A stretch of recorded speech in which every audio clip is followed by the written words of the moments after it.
All right, we're back again. So we were just speaking with a woman from Australia who's works in the government and is familiar with technology and crypto there. And now we have Jason Hsu from Taiwan, who I believe you're a legislator over there. You're essentially a congressman in Taiwan. Correct. So my name is Jason Hsu. I'm a legislator member of Congress from Taiwan, and I'm pushing for the progressive legislation on cryptocurrency. What is the current scene like in Taiwan in terms of the crypto scene and the regulation? Oh, it's booming. Actually, when China banned ICO on September 4th, 2017, Taiwan has been embracing for this nascent technology as well as the new asset class. So we've been quite lenient with the regulation on cryptocurrency, and we apply a light touch regulation approach to cryptocurrency. In Taiwan, cryptocurrency is classified as commodities, so anyone can register a business to run a exchange and trade crypto to crypto trading without any issue.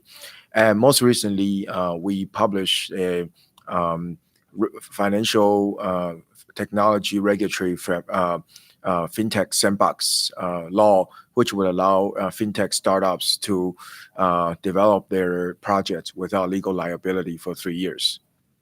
Oh, wow. So basically, you could go to Taiwan, you could have a crypto startup, and there's kind of like a window of 3 years where you don't even have to necessarily worry about that you're properly following the regulations? I mean, our financial regulators will work with you or work alongside you to make sure that the projects that you are doing do not disrupt the financial market. And we welcome responsible innovation, which means that the technology introduced to the market has to also help the market innovate and evolve as well, and with a social responsibility. Are you seeing it blossom there? Are there a lot of unique crypto businesses that are kind of unique to Taiwan? Yeah. So in June this month, we are publishing STO regulatory framework, security token offering. Taiwan will be the first country in Asia to regulate STO. STO will be exempt from security laws. If your issuance is under $1 million US, you will be exempt. And if you issue above $1 million, and you will be asked to get into the sandbox. So overall, it's a very friendly and very flexible regulatory environment. And also, we open retail exposure to all the STO projects around the world. And I'm sorry, that's basically like you're saying like ICO, like for using crypto to raise STO, funds? STO means security token offering, which is basically a regulated ICO. Mm-hmm. Right now, we are applying the Howey test to classify STOs. We will be begin with 3 types of STO. One is a debt-based STO, and also profit share based STO, and number 3 is a company share STO. Yeah. Mm-hmm. How about crypto as a currency? So not in the use case of being used for ICOs or STOs, but more like the Bitcoin and the Moneros of the world that are just trying to be used as cash or digital gold. What do the regulations look like for those type of projects? Yeah, so we've been looking at different solutions, especially our government is trying to innovate and looking at this space quite aggressively as well. So for our economy, we are export-driven economy. So looking at utilizing crypto on trade finance and supply chain logistics management. And so things like that, we will be open for different solutions and different tools. And as a matter of fact, that we will be releasing a new policy that we will implement in a national EID system, which will consolidate your healthcare data, your social security data, and all sorts of data on blockchain. And I believe something like that will require a more anonymous approach to make sure that all the data is secure and privatized. How about privacy and anonymity being used in a coin itself for purposes of transacting? So it becomes like cash, digital cash. What do the regulations look like for digital cash now and in the future? Is it something that are you free to use Monero? Or is Monero in Taiwan something that may be subject to regulation in the future, or how do you see that playing out? So we don't discuss coin to coin in case, but in terms of cryptocurrency transaction, it falls under the anti-money laundering law, which in end of 2018, I legislated the cryptocurrency into AML. So which means that the cryptocurrency were under the scrutiny of AML. So I think for anything, as long as they have a very solid onboarding KYC procedure, I think we are all open for it. Yeah. And what brought you to Denver? Was it the Monero conference, or?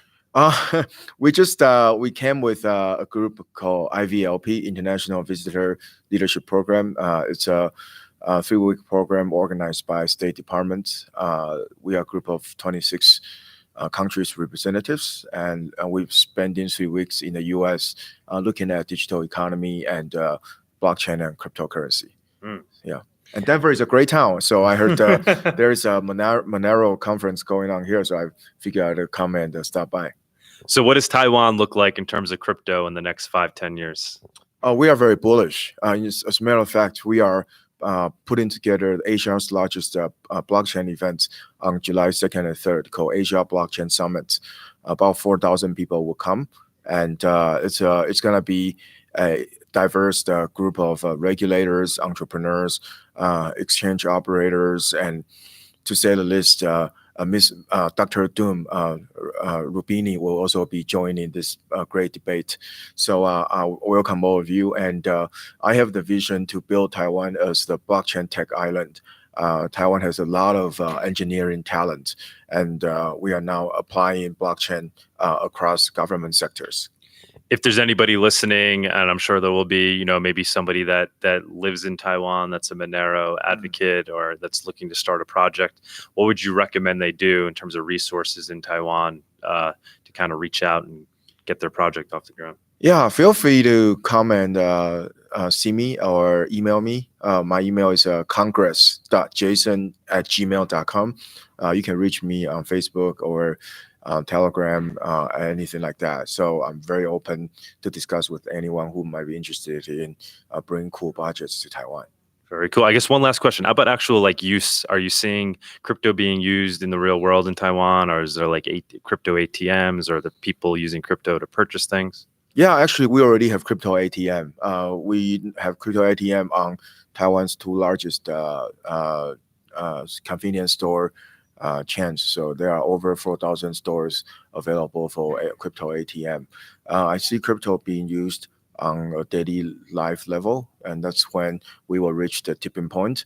Right now, the issue is that this tool is still it's being used by very few people, and it's a very small group of people that are advocating or evangelizing it. We need to get it to the mainstream. We need to allow average person from 9-year-old to 99 years old to start using it and making it their integral part of the daily life.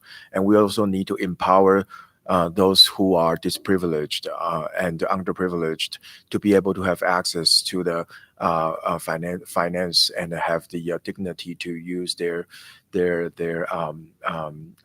finance. So I think crypto is really the alternative to be able to break the existing mode that is sort of plaguing the system for a very long time.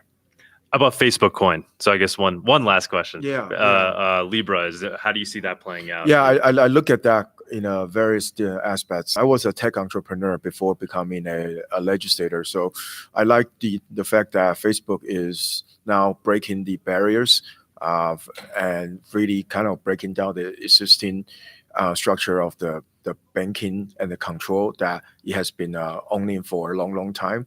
But I also think that this also calls for a jurisdictional revamp at the age of crypto. If you look at the nature of the crypto, it's actually borderless. So we can look at by the geography or border or political jurisdiction. And when you look at it with the jurisdiction harmonization and making sure that legislators and regulators work together. And that's why I formed the Global Legislative Policy Council. It's a council that brings together legislators from 15 countries to discuss the future governance of the cryptocurrency. And I'm headed to the G20 next week, where we will have a parallel track of cryptocurrency. So all of this are ongoing. I'm very excited to report the update. Yeah. Very exciting. Thank you. Thanks for doing the interview. Much. Yeah, appreciate that. Okay.